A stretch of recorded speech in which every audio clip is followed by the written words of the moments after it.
business. You do. That's great. I'm always proud of people that are self-employed doing your thing, but don't lose the sight on the time that's being taken away from everything else that you can also build. Right. You know, I had a hair salon. I don't do no fucking hair. Right. Excuse me, I probably shouldn't be cussing. No edit. Okay. All right. I don't do no. I don't do no know hair. if you watched the show, but But you know, Yeah. so with that, people were like, "Oh, you do hair?" No, I just bought a hair salon. I had 4 chairs that were in there. It was a turnkey. The lady was selling it. I said, "I'll give you double if you will hold it for me right now, and I'll give you half right now." It worked. So I don't have it no more because nobody wants to work. Everyone's entitled, Right. which is okay. But when it comes down to when you're in an establishment and you're expecting that establishment to do the work for you, then there's a problem. So the way I started my business, because I know you asked me how I started it, hopefully they're not going to be too loud and Right. disruptive, but Right. you know, no edit, right? That's what you sound. Right. Hold on. Let me get a no edit disclaimer. You never know. You never ever know. One day we're going to be talking on the beach. If you watch this show, you usually seen us breaking the push-up contest. Oh, shit. We done played 7 or better, which is not for the faint of heart. All kind of stuff. So just expect that. We got to play Bones next time. Man, and had a conversation. Right outside, and I have my blunt while we play Come Bones. on, man. Yes. Just no edit. Yes, No yes. edit. Just, A blood so if you ain't never seen it, you ain't never seen it, you seen it. So, So, I'm sorry, I didn't mean to no, interrupt. no, you good. So, how I started the business, and I love to tell this story because Your salon? no, just how I started business just in general. Okay. The salon was like, that was my third business.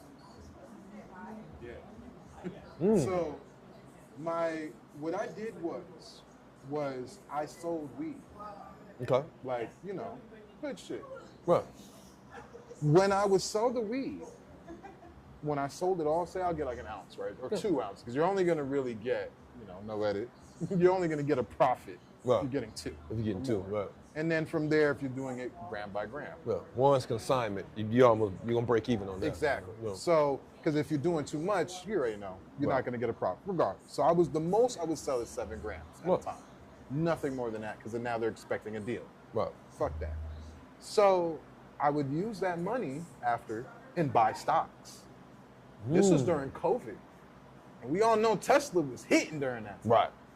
So Right. when that shit was dropping, I bought the stocks when it was low.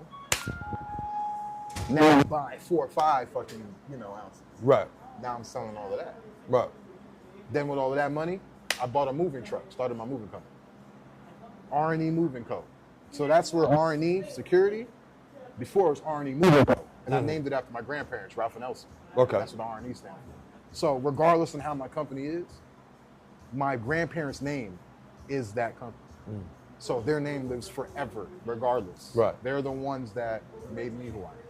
So Ralph and Elsie. And Elsie's alive. She's 96. Oh, Yeah, congratulations. but she has Alzheimer's, Right. dementia, so it's hard to talk to her. My grandfather passed away a couple years ago, but yeah, that is how I started it. So when I did that and the money came in, it goes back to, how you say you're the biggest loser. I felt like that too, because I had all this fast money coming in, not knowing. Tell the people, give a synopsis of The Biggest Loser. Not being educated on the things that you're doing, and then when you're doing it, you're digging yourself in a bigger hole, and then you later on finding out what you could have did better. Biggest Loser. Right. So I'm grateful for what I'm mostly grateful for, other than my kids being born, Right. was when my car got stolen. Okay, do tell. Because, we wild over cars. Yeah. So I had a Camaro. It was an RS. And people didn't know this at this time.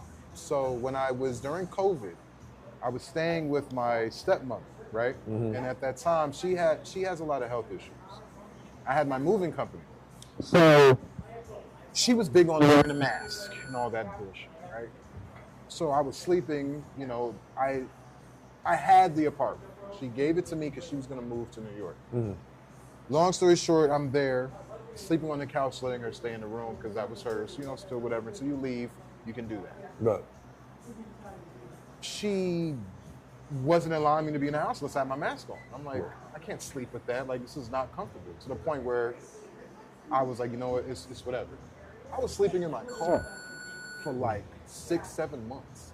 Wow. Yes. While having a whole fucking company and employees and nobody knew this shit. I kept it on the low. Because at the end of the day, who the fuck's gonna help? Who's gonna help you? Right. So Wow. all of that shit, when I say there's a good in something, you see how it's rolling right now, I appreciate that. Right. Because when I roll with, that's when shit really hit. When that sun come up, oh yeah. Yeah.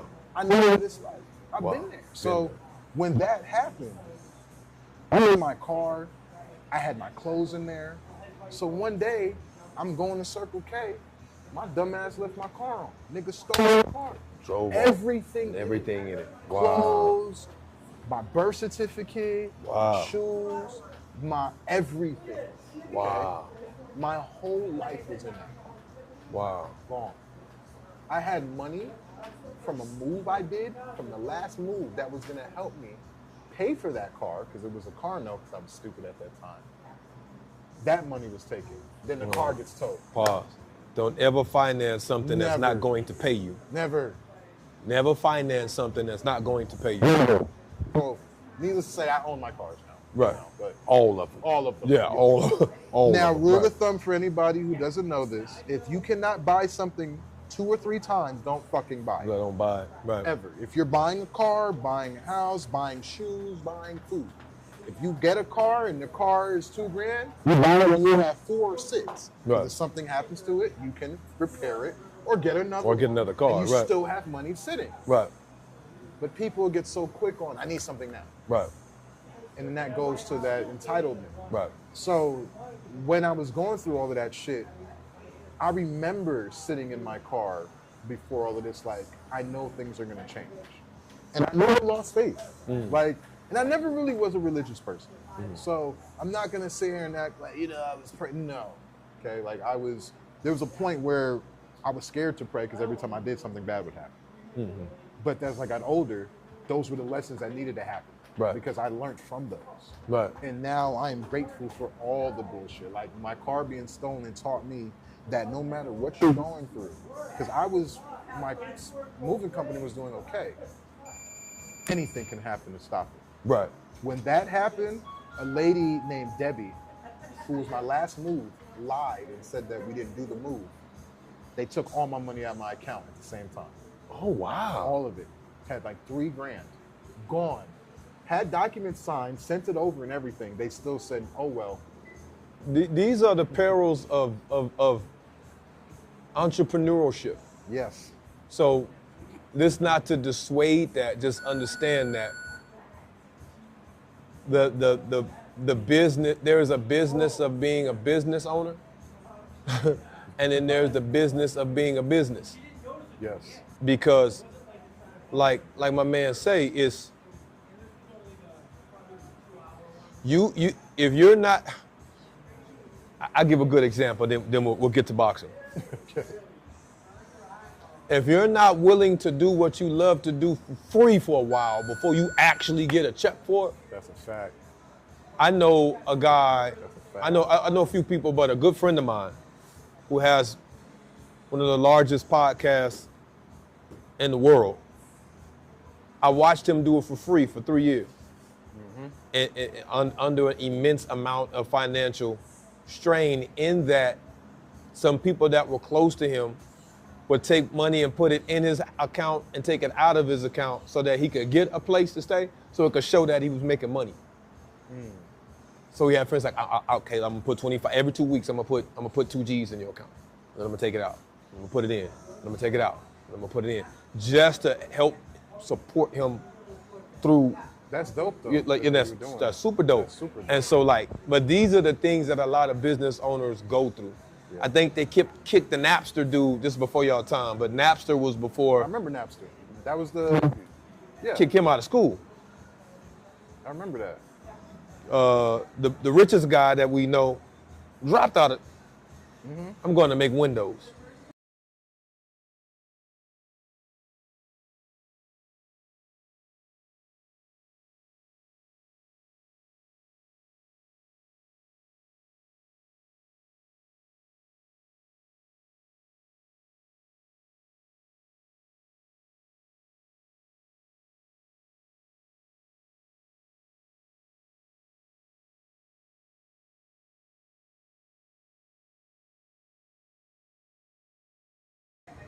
Oh, that's a fad. I remember AOL, 90, Yahoo, Yahooligans. I remember all that stuff.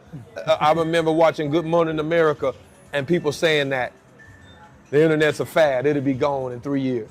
I remember when YouTube started. I remember Facebook, MySpace. MySpace, right? You know what I'm saying? Tom was your first like, so hearing real life, first-hand experience from a successful business owner, and not taking pictures of his cars and taking pictures of his house and taking pictures of everything to show you how cool he is. He was gracious enough to drop a real jewel on the real experiences that go along with. It's real. Because for some of us, the jobs are about to dry up. Yeah. Because nepotism will be back at the law of the land, will be nepotism once again. And so being able to go into business with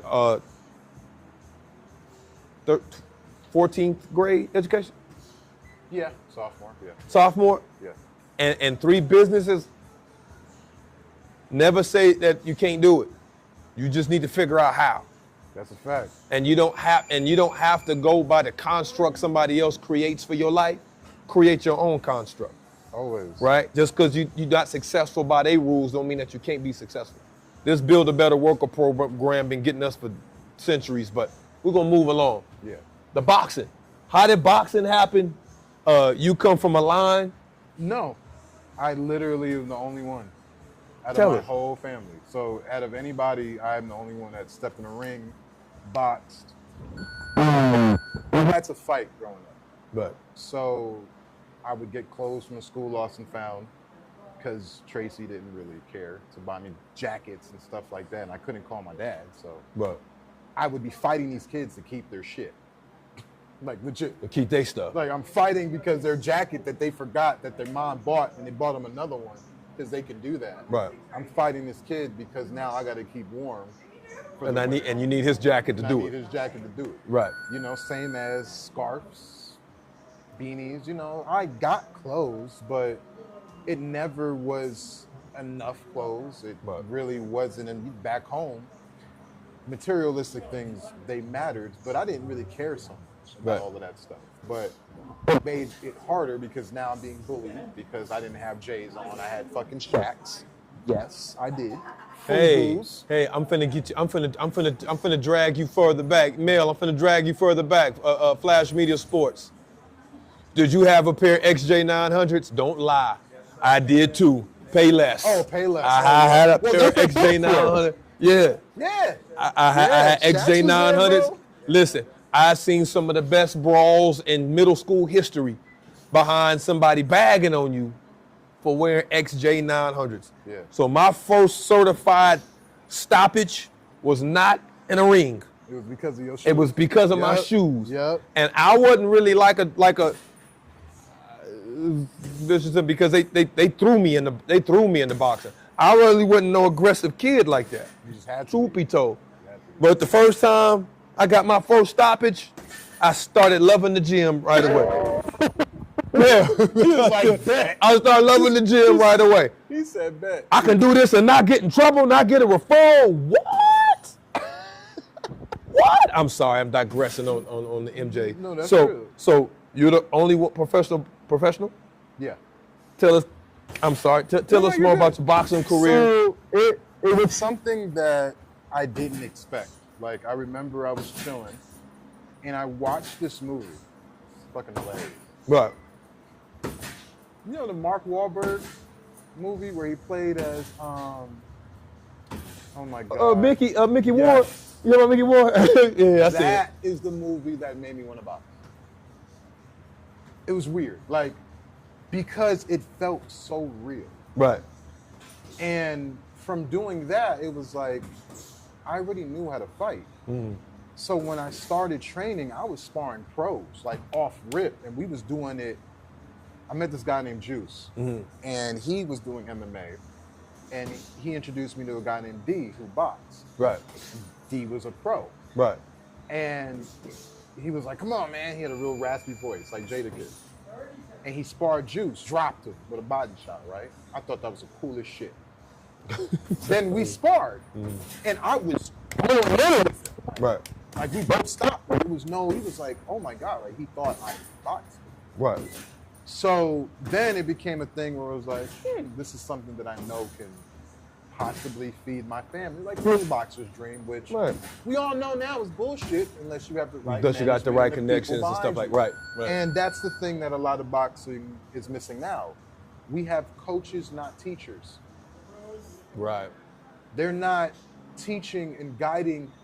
They're not guiding these fighters on the business part. Right. Like what we was talking to homie about outside. Right. That's something that they should have done. Right. I told y'all about an hour late. So Yeah. So yeah. with that, when it comes down to the business part, that's something that I ended up having to learn the hard way. So boxing, Moving fighters and all of that. stuff, So right. once I got into it and realizing that it was something that I don't rap, I don't do none of that shit. I wasn't playing those sports. I didn't play in school. So Right. I was athletic, but I didn't have an outlook.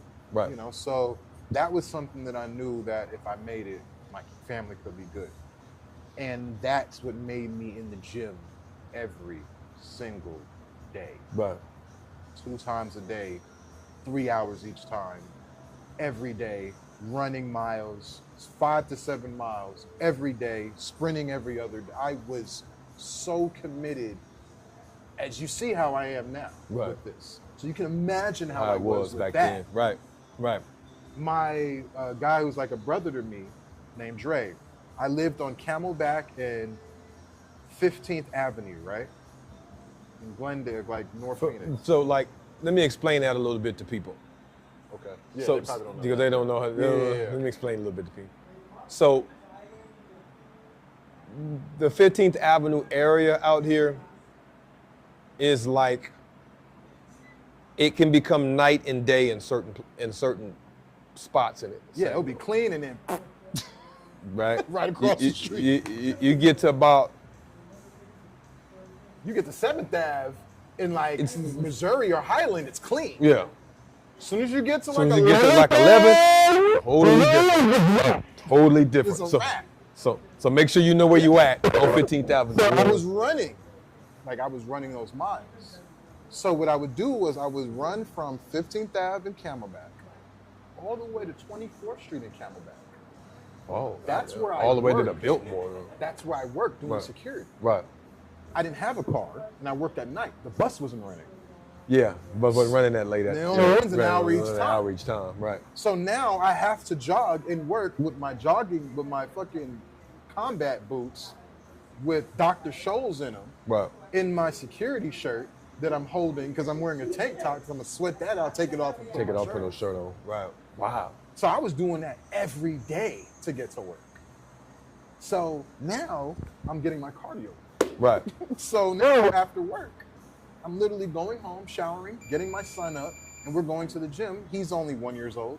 He's in his stroller. Right. Bringing him right to me with the gym. Then Wow. when my daughter was born, they were both coming with me to the gym. Wow. I had everything structured and thinking that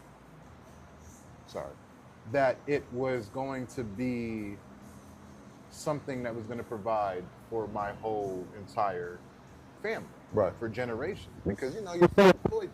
Right. But again, like we talked about outside, they show the fancy shit, but they don't Right, show they the didn't show hard that. work, They didn't- yeah, they- sacrifice. yeah. They're- Well. Oh, my bad. I've lost so much time from my kids. Right. You know how it is. Yeah. So Yeah. when I had a fight, and this is how it started to the business. I know I'm probably rambling now. No, man. Sorry, but What it is. Yeah, man. true. But still, I was supposed to fight, and I still have the fucking poster. Right. It was September 10th or 21st, one of those. And the same week of the fight got canceled. Literally, the fight was on Saturday. They called me on Sunday. Wednesday. Right, on Wednesday. Wow. I had tickets that I sold that I had to give the people money back. All of that, right? Right. So, this is the kicker. This is how fantasy and life works, right? So, at this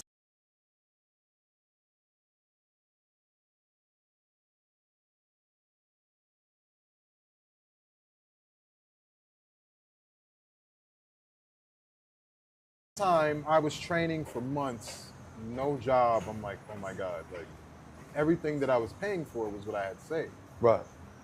I'm thinking that this is gonna do it, right? I'm able to continue. I'm finally pro, whatever. And this was after I had my 2 pro fights already. I'm undefeated. I knocked everybody out in the first round. Woo-hoo. Right. But that is what messed me up. Because of the fact that I was sleeping people, and the first fight was 30 seconds, the second fight was like Ain't nobody 24. taking the chance. They're not taking the risk. Exactly. Yeah, because you high risk, low reward. They're not gonna do it. Right. So I'm 2-0, right. a black man in Arizona. You got to carry people. So it was to a point where I was acting as a manager. I would go on BoxRec, type in my weight, go to the event, which is boxing, and then Sanction USA, click search. Look at every single event that's for that weight that has those fighters. I was clicking those, and I remember this. Right. Click it. When you click that, it'll show you the bio, and it'll tell you the promoter. Right. You see the promoter? Click that. It'll give you their email. I was emailing them, acting like I was a manager. Like you was a manager. Just try to get fights. It was that serious, man. That's like Friday Night Lights for people my age. You know, if you've ever seen Friday Night Lights. Oh yeah, yeah. My mama, my agent. My mama, my agent. I hear that, man. It's boxing can be, for as glamorous a gladiator spectacle it can be. There's a lot that goes on behind the scenes that a lot of people don't. They don't know, and so that's good that. In listening to you talk, we're able to educate people on some of the things that go on behind the scenes. Some of these fighters have to make their careers. Before we go, give us, tell the people a little bit about your businesses, because you're one of the top business guys here. I got you. Tell us about the businesses. We want to make sure that we're broadcasting and blasting the information. I appreciate You that. can find this on No Edit Podcast, a YouTube channel. You can also find this on Flash Media Sports. Shout out to Flash Media. Flash Media, his webpage. Please double back to this when you need these services, okay? Tell us about it. So R&E Security, that's my main business. We patrol apartment complexes, shopping plazas like here. Boxing events mostly is what I like to do, but we primarily patrol residential locations. That's been my business, and I'm really grateful for it. Started that 5 years ago. Juneteenth is when I started it. I literally started all of my businesses on Juneteenth. On Juneteenth, wow. Which is crazy. Right. So yeah, it was an anniversary of it a couple days ago. So it's a blessing that, because I doing security, I knew, and this goes back to what you're saying, do what you love. Right. I remember doing security at a bar, and I was sitting there writing. I have these notes still, just notes on if I have employees, how much I pay them hourly, how much it would be if I did full time or if I did part time. Right. If I had this many people, how much would it be for the payroll? Right division, make it plain. If I had, if I, charge this client this many, how much it would be for this many hours. So when I go negotiate, I knew what I was talking about. Right. All of these clients that I have been from me driving around, giving them my cards and saying, hey, This is what I do. this is what I do. Right. All Wow. of my security contracts Right. have not been from no bidding, I bidded against other people who've had to go against them once we talked. Right. But my numbers always were better because I knew what I was talking about. I'm not greedy. Right. As long as I'm able to provide jobs for our people, Right. and they're able to eat and I'm able to eat, Why do I need to be greedy? Oh, I hope some of my famous friends are paying attention to this. Like, seriously. I also hope some of y'all listening, and I know y'all watch the show, and don't make me say y'all names because y'all know who y'all are, and you know I ain't got no damn filter. I sure hope y'all listening to I'm gonna leave you anonymous. This is for your own good. I'm gonna leave y'all anonymous, but I sure hope y'all listen to what he just said. I love and appreciate every single one of my employees because without them, I wouldn't have my business. And I've lost 2 of them. One was like a cousin, he died, and another one of my employees died last year. Oh, my condolences. And I swear, Wow. like blood, sweat, and tears have flown in going into. So I know what it's like Right. to finally build. Because he was my cousin was my first employee. Mm. He literally did the HR hiring because some of them didn't even know what I looked like. The employees, Right. because once they seen me and they see that I'm young and black, they try to take advantage. Try to take Can I advantage. get an advance? Yeah. Oh my God, that's Yeah. the famous one is advances. Wow. Good thing I have payroll. Go to Target. Right. Get a job at Target Yeah, and it's- ask them, can I get an advance? Yeah, and I tell them, I'm like, are you doing this to other places? So They're going to it's say, like- give me my pen back. So my other business. You can leave now. It's True Combat. It's True a boxing brand. I make boxing gloves for pro fighters. It's mostly workout clothes, sweatsuits, but I'm mostly targeting it for fighters because you see these world champions who have this custom stuff, their name, whatever. Team so-and-so. Yeah, but they're like world champions that have been doing it. Right. And we all know as fighters, how we look is how we feel. We look good and we gonna You're going to perform. Yeah, you'll perform. So when Right. you're able to this is all customized gear. The boxing gear is all customizable. True Combat _ True Combat is the IG. I'm working on the webpage where you can my developer, where you can 3D make the glove. Mm-hmm. Literally, and then color everything. I'm Right. not gonna go too much in detail because I'll need y'all to see my idea. Right. but Intellectual property has been copywritten verbally. That is actually legal. oh, If we thank see you do that, we're going to sue you. I appreciate it. Well, Thank you. So with that it's making anybody do it, and it's not expensive. Right. $200 to customize your own Customize stuff. your own joint. And you're Right. getting it in less than a month. Right.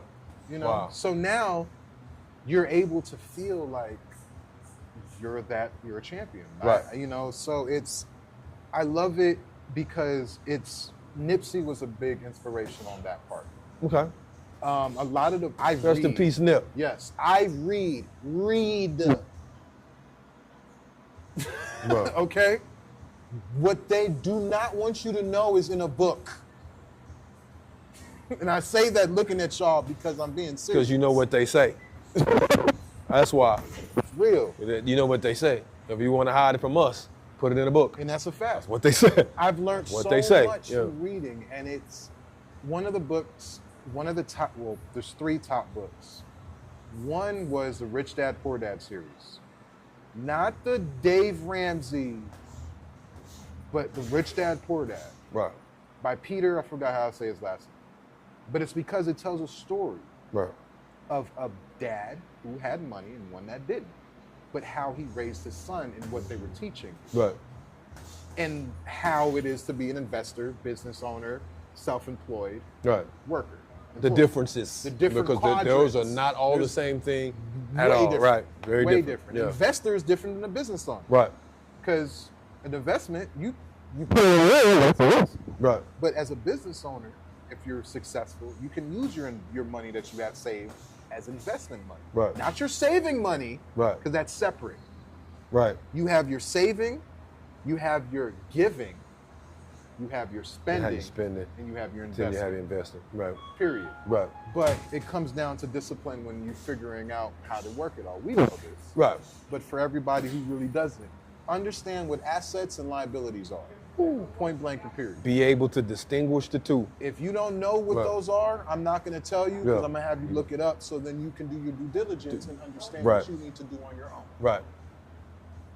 But with that is understanding those concepts, you know what you're working with. Right. Once you know what you're working with, you know how to You navigate. know how to navigate. Right. So True Combat was made from Nip on a way of not only for our people in the community to have something that's theirs, Right. but an example of somebody who did something and leaving where he left off. Legacy. Legacy. I We went ta- over to his. We talked his about brother's that. Spot. Yeah. The The Marathon Burgers. burgers. Yeah. I met Marathon their whole Burgers. team. I Yeah. helped them put stuff You in met there. Black Sam? Black Sam, JP. Black Sam's cool, bro. I Yeah, gave him, Black is so I cool, made a yeah. Nipsey glove called, it has Hustle on there. It's blue. I think I Right. showed you. Right. I gave that to his brother. Right. And I sent out a couple of other stuff, but I need to drive out. I didn't even try the burgers. I didn't care. Right. I actually went Just there wanted to be there to to support. be there to yeah. help support. I don't care about niggas. I like how some of our more famous countrymen have been in and out to actually their work cooking. Yeah. Like they come in and actually, I think I seen Gilly out there Yeah, there? making burgers, making burgers and stuff. Yeah. Okay. So it's actually pretty cool. Yeah, that's dope. Thank you, sir. Hey, I appreciate you. Appreciate you coming.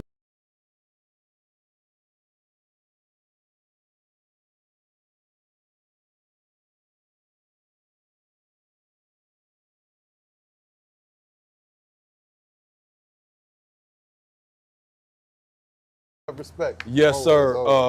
always.